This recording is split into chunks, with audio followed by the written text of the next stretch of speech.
নমস্কার বন্ধুরা, আজকের রেসিপি সবজি দিয়ে চিকেন, যেটা খাওয়াও ভালো।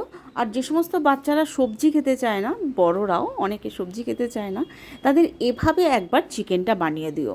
এর টেস্টটা এত সুন্দর হয় সবজি দেওয়ার জন্য যে তুমিও বারবার বানাতে চাইবে, আর এটা হেলদিও। তাই একবার অবশ্যই বানিও, তোমাদের কাছে আমার অনুরোধ রইল। এই জন্য চিকেন নিয়ে নেবে, যে পরিমাণে চিকেন নেবে সেটাকে নুন আর হলুদ দিয়ে খুব ভালো করে মেখে অন্তত 10-15 মিনিট রেস্টে রাখার চেষ্টা করো।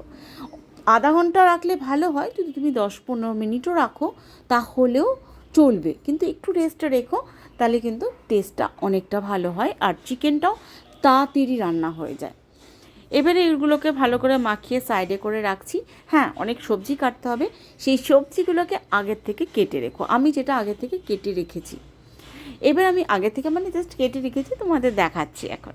দেখো, এর জন্য আমি নিয়েছি বিট, গাজর, এটা কিন্তু পেঁপে, বড় বড় টুকরো করে কাটো। এর থেকেও বড় রাখতে পারো তোমরা যদি পেঁপেটাকে ঝোলের মধ্যে আস্ত গোটা চাও। ক্যাপসিকাম কেটে রেখেছি, একটু আমি স্লাইস করে চৌকো করে কেটেছি। আলুগুলো অবশ্যই বড় দেবে, কারণ চিকেনে অন্য সবজি যদি গলেও যায়, কিন্তু আলুটা কিন্তু আমরা গোটা চাই, আলুটা গোটা থাকলে ভালো লাগে। টমেটো রেখেছি, ব্যাস। তোমরা চাইলে বিনসও দিতে পারো এর মধ্যে।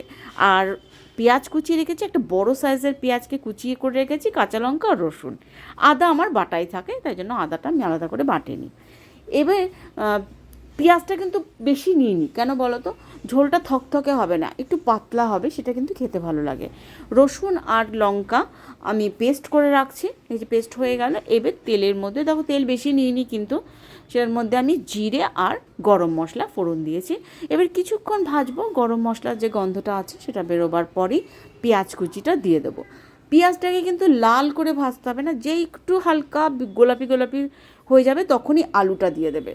এই জন্য বললাম আলুর টুকরোগুলো বেশ বড় রাখবে, কারণ আলুটা কিন্তু পুরো প্রসেসেই রান্না হতে থাকবে। আর অন্যান্য সবজি যেমন পেঁপে যদি তুমি মুখে রাখতে ভালোবাসো, যে অনেকে থাকে না পেঁপেটাকে গোটা ভালোবাসে, তাহলে একটু আরও বড় দেবে। আমি কিন্তু যেভাবে দিয়েছি তাতে কিন্তু পেঁপে কিছুটা গলে গেছে, কিন্তু আলু সাইজ অবশ্যই বড় রাখো, কারণ চিকেনে আলু না থাকলে কিন্তু সব সবজি গলে গিয়ে সবজি গলে গেলে কোনো অসুবিধা নেই, তার কারণ মুখে দিতে লাগে না, কিন্তু আলুটা গোটা অবশ্যই লাগে। এবার পেঁপেগুলো দিয়ে দিলাম, পরপর যেগুলো গাজর, পেঁপে, এইগুলো পরপর 2-3 সেকেন্ড বা 2-3 মিনিট পরপর দিয়ে একটু ঢাকা দিয়ে দিয়ে অবশ্যই ঢাকা দিয়ে মিডিয়াম আঁচে ভাজবে, নয়তো কিন্তু পুড়ে যাবে। অবশ্যই ঢাকা দেবে আর মিডিয়াম আঁচ করে দেবে। এই রান্নাটা একটু টাইম নিয়ে করবে, এগুলো ঢাকা দিয়ে হতে হতে তুমি অন্য কাজ করে নিও, কিন্তু এই রান্নাটা করতে একটু সময় লাগে। কারণ যদি তুমি একদম হেলদি খাবার চাও আর টেস্টি চাও, তেলও কম দিয়েছি। এবার আমি দিয়ে দিলাম বিটরুটটা ছোটো ছোটো সরু করে কেটে নিয়েছি। তোমরা চাইলে এটাকেও বড় রাখতে পারো, কিন্তু আমি বিটরুটটাকে ছোটো করে দিতে ভালোবাসি, কারণ এটা ছোটো করে দিলে রঙটাও ভালো হয় রান্নার, আর ভালো সেদ্ধ হয়ে যায়। এবার টমেটোটা দিয়ে দিচ্ছি, নুনটা আর একটু পরে দেবো। 2 মিনিট একটু কষিয়ে নিয়ে আমি এর মধ্যে মাংসটা দিয়ে দেবো। বেশিক্ষণ কষাবো না, বাস একটুকুনি কষিয়ে নিলাম। নুন কিন্তু আমি দিইনি, মাথায় রেখো, আর চিকেনে কিন্তু নুন দেওয়া আছে। এবার আদা রসুনের পেস্টগুলো দিয়ে দেবো। এর মধ্যে যে রসুন লঙ্কা বেটে রেখেছিলাম সেটা দিলাম, আর আদাটা দিলাম।